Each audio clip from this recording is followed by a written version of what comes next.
আসসালামু আলাইকুম বন্ধুরা, এটা হলো আমার জন্য সন্ধ্যি জেলার গরু বাজার। আমাদের বৃহত্তম একটা বাজার হলো হাতিরদিয়া বাজার বলে।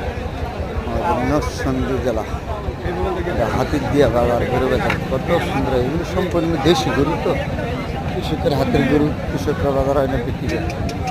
এটা গ্রামীণ বাজার, এটা সাপ্তাহিক একটা বাজার আছে, তো এই বাজারে বিক্রি করে। আজকে ঈদের আগের দিন বাজারটা এগুলি যা আছে সম্পূর্ণ দেশি গরু। আমাদের গ্রামের মানুষের যারা পালছে দেশি গরুগুলো, তারা এই বাজারে বিক্রি করে।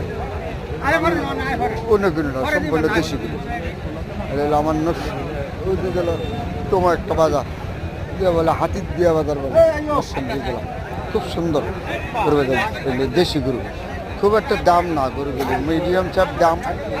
দেশি গরু দামও বেশি না, কম দাম, বেশি দাম না। এটা হলো নরসিংদী জেলা, আমাদের হাতিরদিয়া গরু বাজার বলে। খুব সুন্দর একটা বাজার।